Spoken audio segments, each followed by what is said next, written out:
Hello friends, good morning. Welcome back to our channel. So నేను కొంచెం busy ఉండేసరికి నేను వీడియో చేయలేకపోయాను. ఎందుకంటే నేను సంక్రాంతి కాబట్టి కొంచెం అందరి ఫెస్టివల్ ఉంటుంది కాబట్టి, సో అందుకే నేను కూడా బిజీ ఉన్నాను కాబట్టి చేయలేదు. నేను ఈరోజు వేరే టాపిక్తో నేను ముందుకి వచ్చాను ఫ్రెండ్స్. అదేంటంటే ఇప్పుడు మనం ఏదైనా సైట్స్ తయారు చేస్తాం, అంటే మనం వర్డ్ప్రెస్ ఏదైనా సైట్ తయారు చేస్తాం. ఆ తయారు చేసిన తర్వాత మనం ఒకటి క్రియేట్ చేసేటప్పుడు ఏదైనా లైక్ కామర్స్ ఉంటుంది. ఆ కామర్స్ చేసేటప్పుడు మనకి ఏమవుతుందంటే కొన్ని పేజెస్ మనకి ఇంపార్టెంట్ పేజెస్ ఉంటాయి. అవి ఏంటిదంటే మన checkout, my pages, my cart, మళ్ళీ టర్మ్స్ అండ్ కండిషన్స్, మనకు మెయిన్ పేజెస్ ఉంటాయి అన్నట్టు మనకి. సో ఇవి మనకు కనబడేది సమ్టైమ్స్, ఒక్కొక్కసారి మనకు కనపడదు. సో ఇప్పుడు మనం ఏం చేయాలంటే ఫస్ట్ మనం కంగారు పడదు. కంగారు పడితే మనకు సొల్యూషన్ అది అసలుకే దొరకదు. సో మనం కంగారు పడితే మాత్రం మనకు సొల్యూషన్ అసలుకే దొరకదు. సో అప్పుడు మనం ఏం చేయాలంటే ప్రతి సొల్యూషన్, ప్రతి ప్రాబ్లమ్ సొల్యూషన్ అనేది ఉంటుంది. అది మనము అంటే మనకు తెలియకపోతే కొంతమంది యూట్యూబ్లోకి చూస్తారు, లేకపోతే అంటే మనకు తెలిస్తే ఏదైనా ట్రై చేస్తారు, లేకపోతే యూట్యూబ్లో నుంచి మనం చూసి నేర్చుకుంటాం. సో ఇప్పుడు నేను ఒక టిప్ చెప్పబోతున్నాను. అంటే ఇప్పుడు అది మాకు పేజెస్ దొరకకపోతే మనం ఏం చేయాలంటే ఫస్ట్ నేను సో ఇప్పుడు మనకు కామర్స్ ఉంటుంది కదా, ఆ కామర్స్ వెబ్సైట్ మనకు ప్లగ్గింగ్ ఉంటుంది కాబట్టి దాన్ని యాక్టివేట్ చేసుకుంటాం ఫస్ట్ మనం. కానీ మనకు పేజెస్ అనేది కనబడింది. సో అప్పుడు మనం ఏం చేయాలంటే కామర్స్ టూల్స్ స్టేటస్ అన్న ఒకటి ఉంటుంది. కామర్స్ అండ్ స్టేటస్ అన్నది ఒకటి ఉంటుంది. అంటే మనకి ఇటు మనకు లెఫ్ట్ సైడ్లో ఒకటి మనకు కనబడుతుంది ఒకటి, అది మనకు కామర్స్ అండ్ స్టేటస్ అనేది ఒకటి ఉంటుంది. సో దాన్ని మనం క్లిక్ చేసి సో మనకు పక్కనే టూల్స్ అండ్ కామర్స్ స్టేటస్ అని ఉంటుంది. ఆ స్టేటస్ తర్వాత మనకు టూల్స్ అని వస్తుంది కిందనే. అంటే అది మనకు స్టేటస్ క్లిక్ చేసిన తర్వాత టూల్స్ అనేది మనకు కనబడుతుంది. సో ఆ టూల్స్ కనబడిన తర్వాత మనం ఏం చేయాలంటే క్రియేట్ కామర్స్ పేజెస్ అనేది మనకు వస్తుంది. సో ఇప్పుడు మనం ఏం చేయాలంటే ఆ కామర్స్ క్రియేట్ న్యూ పేజ్ అనేది మనకు వస్తుంది. సో ఇప్పుడు మనం దాన్ని క్లిక్ చేస్తే మనకు ఒకటి స్క్రోల్ వస్తుంది ఒకటి. సో మన స్క్రోల్ అనేది ఓకే అయినా వస్తే మనం దాన్ని ఓకే అని క్లిక్ చేసాము. అది చేసిన తర్వాత మనకి ఏమవుతుందంటే న్యూ పేజ్, మనకి ఏ పేజ్ అయితే మనకు విజిబుల్ అవుతలేదో సో ఆ పేజ్ అనేది మనకు ఆటోమేటిక్గా మనకు అక్కడ విజిబుల్ అవుతుంది. అంటే అక్కడ కనబడుతుంది మనకు పేజెస్లో. సో అక్కడ మనకు పేజెస్లో కనబడిన తర్వాత మనం ఓన్గా క్రియేట్ చేసుకోవచ్చు. మనం ఇక వేరే అంటే మనకు తెలియకపోతే ఇప్పుడు ఇలా నేను చెప్పాను కాబట్టి సో తీసుకొని అంటే మనం ఇప్పుడు కామర్స్లోకి వెళ్ళి ఇప్పుడు స్టేటస్ టూల్స్ అవి ఉంటాయి కదా చెప్పాను. సో అక్కడికి వెళ్ళి మనం ఏం చేస్తే మనకు పేజెస్ అనేది మనకు విజిబుల్ అవుతుంది.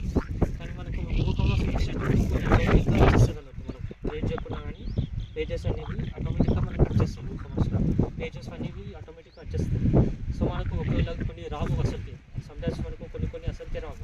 సో అప్పుడు మనం ఏం చేయాలంటే ఇప్పుడు చెప్పాను కదా commerce status tools create new commerce pages అని ఇప్పుడు చెప్పాను కదా. సో అది మనము చేస్తే మనకి ఈజీగా విజిబుల్ అనేది మనకు కనబడుతుంది. సో ఇప్పుడు నెక్స్ట్ వేరేది ఇప్పుడు నార్మల్ వెబ్సైట్స్ అయితే మనకు పెద్ద ఇబ్బంది ఉండదు. ఎందుకంటే మనమే ఓన్గా క్రియేట్ చేసుకుంటాం పేజెస్, హోమ్ కానీ అబౌట్ అస్. ఇప్పుడు నార్మల్ వెబ్సైట్స్ అంటే ఇప్పుడు ఏదైనా ఇప్పుడు కామర్స్ అంటే షాపిఫైది, అమెజాన్, ఇవి మనకు ఆటోమేటిక్గా వచ్చేస్తుంది మనకు పేజెస్. కానీ మనం ఓన్గా చేసుకుంటాం ఒకటి ఇప్పుడు వేరేది ఏదైనా ఒక సైట్ తయారు చేస్తాం. సో కొన్నిటికి మనం ఓన్గా క్రియేట్ చేయాలి, కొన్నిటికి అయితే ఆటోమేటిక్గా వచ్చేస్తుంది. సో ఇప్పుడు ఆటోమేటిక్గా వచ్చే వాటిలో కొంచెం మనకు మిస్టేక్స్ అవుతాయి. ఇప్పుడు కొన్ని విజిబుల్ అవుతాయి, కొన్ని విజిబుల్ కావు. సో ఆ టైంలో మనం వీటిలో చేస్తే మనకు ఆటోమేటిక్గానే వచ్చేస్తుంది. సో ఇప్పుడు నార్మల్ వెబ్సైట్స్కి అయితే మనం ఆటోమేటిక్గా క్రియేట్ చేసుకుంటాం. సో దానికి మనకి పెద్ద ఇబ్బంది ఉండదు. సో ఇంకోటి కూడా ఒకటి చెప్పాలనుకుంటున్నాను. అదేంటిదంటే ఇటువంటిదే మనకు డ్రాప్ విడ్జెట్ అనేది ఒకటి మనకు వస్తుంది, ఒకటి ఉంటుంది. డ్రాప్ విడ్జెట్ అనేది ఒకటి ఉంటుంది మనకు. సో అవి డ్రాప్ విడ్జెట్ అనేది ఇప్పుడు ఏం చేస్తామంటే ఇప్పుడు ఒకటి హోమ్ పేజ్ అని ఉంటుంది. ఒక హోమ్ పేజ్ అనేది క్రియేట్ చేస్తాం. హోమ్ పేజ్ క్రియేట్ చేసినాక తర్వాత మీకు చెప్పాను కదా ప్రీవియస్ వీడియోస్లో, అంటే ఇప్పుడు ఒక ఒక పేజ్ క్రియేట్ చేసిన తర్వాత మనం ఏం చేయాలంటే మనం పబ్లిష్ చేసే కన్నా ముందు ఫస్ట్ అది మనం ఏమంటారు ఎలిమెంటల్ క్యాన్వాస్ అది చేయాలి. అది చేస్తే మనకు హోమ్ పేజ్ అనేది మనకు అంటే అదొక ప్రాసెస్ అన్నట్టు మనకు. అది సో అప్పుడు మనం ఏం చేయాలంటే దాన్ని ఎలిమెంటల్ క్యాన్వాస్లో పెట్టేసి అది పబ్లిష్ చేసేసి పైన మనకు టాప్ బటన్ అంటే మనకు టాప్ మిడిల్లో మనకు ఎడిట్ విత్ ఎలిమెంటర్ అని మనకు ఒకటి వస్తుంది. సో ఎడిట్ విత్ ఎలిమెంటర్ చేసినాక తర్వాత మనకు ఆటోమేటిక్గా మనకు పేజ్ అనేది ఓపెన్ అవుతుంది. అంటే మనం ఇప్పుడు క్రియేట్ చేసుకోవచ్చు, మనం ఓన్గా క్రియేట్ చేసుకోవచ్చు.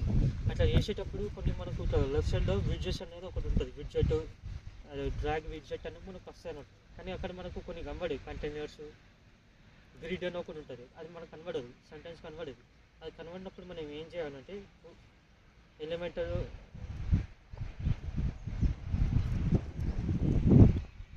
సో మనకు డ్రాగ్ విడ్జెట్ అనేది మనకు కనబడదు ఒక్కొక్కసారి. కంటైనర్ అండ్ లేఅవుట్ మనకు గ్రిడ్ అని ఉంటుంది, లేఅవుట్ అని ఉంటుంది. మనకు ఎడిట్ విత్ ఎలిమెంటర్ చేసేటప్పుడు మనకు ఇటు లెఫ్ట్ సైడ్లో మనకు కొన్ని కనబడి అంటే లెఫ్ట్ సైడ్ ఇటు మనకు లెఫ్ట్ సైడ్ చేసినప్పుడు మనకు కొన్ని కనబడే లైక్ లేఅవుట్ కంటైనర్ విడ్జెట్స్ అనేవి మనకు కనబడవు. సో అప్పుడు మనం ఏం చేయాలంటే దానికి ఒక సొల్యూషన్ ఉంటుంది, సేమ్ ఇలానే ఒకటి ఉంటుంది. సో దానికి ఇంకో వేరే విధంగా ఉంటుంది. అది ఏంటిదంటే ఎలిమెంటర్ విడ్జెట్స్ అనేది ఒకటి, అంటే ఎలిమెంటర్ అని ఉంటుంది. మనకు ఎలిమెంటర్ టూల్స్ అనేది ఒకటి ఉంటుంది. సో అది మనం అందులోకి వెళ్ళి ఎలిమెంటర్ విడ్జెట్స్ అనేది మనకు వస్తుంది. సో అది ఎలిమెంటర్ విడ్జెట్స్ ఇప్పుడు మనం చెప్పాను కదా, ఎలిమెంటర్ అని ఉంటుంది ఒకటి మనకు. ఎలిమెంటర్ ప్రోమ్ అనేది చాలా ఇంపార్టెంట్ మనకు వెబ్సైట్ తయారు చేసేటప్పుడు. సో ఎలిమెంటర్ విడ్జెట్స్ అని ఉంటుంది మనకు లెఫ్ట్ సైడ్లో. సో దాన్ని మనం దాన్ని క్లిక్ చేసి సో దాని తర్వాత మనకు ఫీచర్స్ అని వస్తుంది. దాన్ని ఓపెన్ చేసినాక విడ్జెట్ టూల్స్ అని వస్తుంది. సో దాని తర్వాత మనము విడ్జెట్స్ అనేది ఒకటి కూడా వస్తుంది మనకు సైడ్కి. 4 మనకు 4 ఆప్షన్స్ ఉంటాయి. పక్కకు 4 ఆప్షన్స్ ఉంటాయి. లాస్ట్కి మనము అది మన విడ్జెట్ అన్న కూడా మనకు విడ్జెట్స్ అని ఉంటుంది, టూల్ ఫ్యూచర్స్ అని ఉంటుంది. సో ఆ ఫ్యూచర్స్లో మనం క్లిక్ చేసి సో మనకి ఏది ఇప్పుడు ఏ పేజ్ మనకు విజిబుల్ అవుతలేదు. సో ఇప్పుడు మనకు కావాల్సింది ఒక టూల్. ఇప్పుడు మనకి ఒక టూల్ మనం టూల్ ఉంటుంది కాబట్టి మనం ఏం చేయాలంటే ఫ్యూచర్స్ ఉంటుంది కదా, ఆ ఫ్యూచర్స్లోకి వెళ్ళిన తర్వాత మనకు కొన్ని ఇప్పుడు మనకు కనబడతాయి. కొన్ని మనకి ఇప్పుడు ఒకటి ఎలిమెంటర్ క్యాన్వాస్, ఇప్పుడు మనకు ఎలిమెంటర్ది విడ్జెట్స్ ఉంటాయి. సో మనకు పేజెస్ కొన్ని మనకు అన్నీ కనబడతాయి అలా. మనకి ఏది రాకపోతే సో దానికి కరెక్ట్ మనం ఆప్షన్ చూస్ చేసుకొని దానికి కరెక్ట్ క్లిక్ చేయాలి. సో దానికి కరెక్ట్ క్లిక్ చేసిన తర్వాత సో మనం దాన్ని అలా క్లిక్ చేసిన తర్వాత ఓకే అని మనకు ఒక ఆప్షన్ వస్తుంది. సో దాన్ని ఓకే అని క్లిక్ చేసిన తర్వాత మనకు పేజెస్ అనేది పైన మనకు లెఫ్ట్ సైడ్లో పేజెస్ అని ఉంటుంది కాబట్టి పేజెస్ ఉంటుంది కదా. సో పేజెస్ అనేది ఓపెన్ చేసి సో దాన్ని మనం దాని పేజ్ ఓపెన్ చేసి మనం చూసుకుంటే అక్కడ మనకు అన్నీ కనబడతాయి. సో ఇది చేసాక మనం ముందు ఫస్ట్ అంటే ఇది చేసిన తర్వాత మనకు రిఫ్రెష్ అని వస్తుంది. పైన ల్యాప్టాప్స్లో కానీ కంప్యూటర్లో మనకు పైన రిఫ్రెష్ ఉంటుంది. సో దాన్ని రిఫ్రెష్ చేయాలి. సో రిఫ్రెష్ చేసిన తర్వాత చేస్తే మీకు ఆటోమేటిక్గా వచ్చేస్తుంది. ఇప్పుడు నేను చెప్పింది ఇది చేస్తే సో అప్పుడు మనం దాని లాస్ట్కి మనం అది రిఫ్రెష్ చేయాలి. రిఫ్రెష్ చేసిన తర్వాత మనకు విజిబుల్ అవుతుంది.